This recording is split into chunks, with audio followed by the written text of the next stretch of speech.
는 18개 혐의 중 16개를 유죄로 판단했습니다. 그러면서 이제 혐의를 부인해온 박 전 대통령의 주장을 대부분 받아들이지 않았습니다. 법조팀 취재기자와 한 걸음 더 들어가서 오늘 판결 내용 하나하나씩 좀 살펴보도록 하겠습니다. 심수미 기자가 나와 있습니다. 자, 오늘 재판부 이제 초반에 증거 능력과 관련해서 박 전 대통령 주장 하나도 받아들이지 않았습니다. 자, 그런데 이제 눈에 띄는 게 안종범 전 수석의 수첩입니다. 예전에는 이제 이재용 부회장 재판에는 수첩이 증거로 인정되지 않아 논란이 됐는데 이 수첩은 증거로 인정을 하는 부분에 대해서도 설명을 했죠. 네, 그렇습니다. 다른 부분에 대해선 시간 관계상 생략을 하겠다라면서도 수첩에 대해서만큼은 구체적으로 좀 설명을 했는데요. 예. 그만큼 이 안종범 전 수석의 수첩이 중요하기 때문입니다. 박 전 대통령의 범행은 대부분 안 전 수석에게 지시해서 이루어졌습니다. 재벌 총수들과 독대를 한 뒤에 여기서 나눈 대화 내용을 알려주면서 안 전 수석에게 재단을 설립하라라든지 혹은 현대차에 KD 코퍼레이션 납품 계약을 시키라든가 이런 지시를 했던 겁니다. 이 모두가 꼼꼼하게 담긴 게 바로 안종범 전 수석의 수첩 63권입니다. 예. 김세훈 재판장의 말 직접 들어보시겠습니다. 예.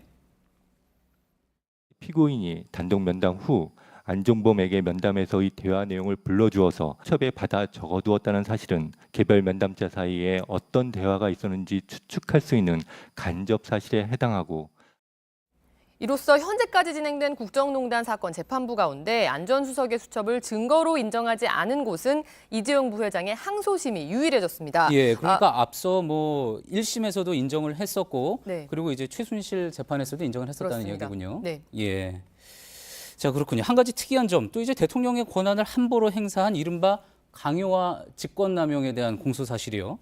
자, 대부분 유죄 판단이 나왔는데 일부에서는 직권남용은 무죄다. 물론 조문에 포함하지는 않지만 무죄다 이렇게 네. 이야기를 했습니다. 어떤 이유에서 그런 거죠? 네, 직권남용은 직무 범위 안에서 권한을 남용했다 할 때 적용이 되는 범행입니다. 그래서 박 전 대통령이 공무원이나 혹은 공기업을 상대로 한 범행에 있어서는 대부분 강요와 함께 직권남용도 같이 인정이 됐습니다. 하지만 사기업인 KT나 또 현대차, 하나금융 등을 상대로 한 범행에 있어서는 강요만 인정이 되고 직권남용은 인정이 안 된 겁니다. 예. 이 역시 재판부의 설명 직접 들어보시겠습니다. 예.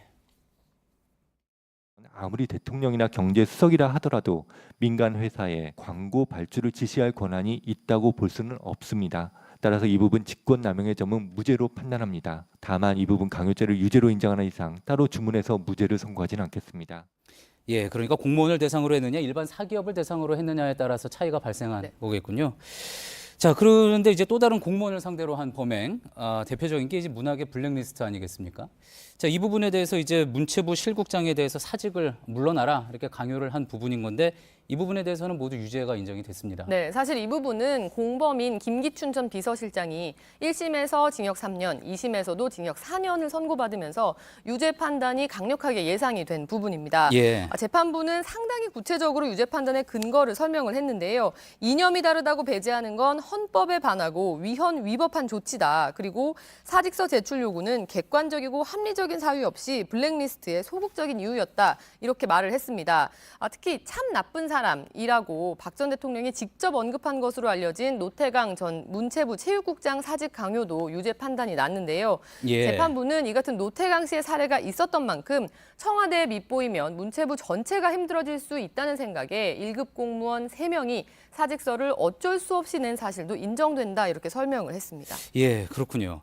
자, 이 노태강 전 국장의 사직 강요, 블랙리스트 부분과는 또 상관이 없이 또 별개로 정유라 씨 승마대회하고도 또 관련이 있지 않습니까? 이 부분에 대한 언급도 있었던 것 같은데 18가지 혐의 전반에서 앞서 있었던 최순실 씨 재판하고도 이제 많이 겹치는 부분들이 있는 것 같습니다. 네, 박 전 대통령 혐의 18가지 가운데 최순실 씨와 정확하게 혐의가 겹치는 게 13가지입니다. 13개요. 예, 그리고 최순실 씨와 겹치진 않지만 청와대 문건을 유출한 공무상 비밀 누설 혐의 같은 경우는 최 씨가 공무원이 아니었기 때문에 적용이 안 된 것뿐입니다. 사실상 공범이거든요. 예. 박 전 대통령의 범죄 혐의 대부분이 최 씨와 떼어놓고 생각하기 힘들다 이렇게 설명드릴 수가 있겠습니다.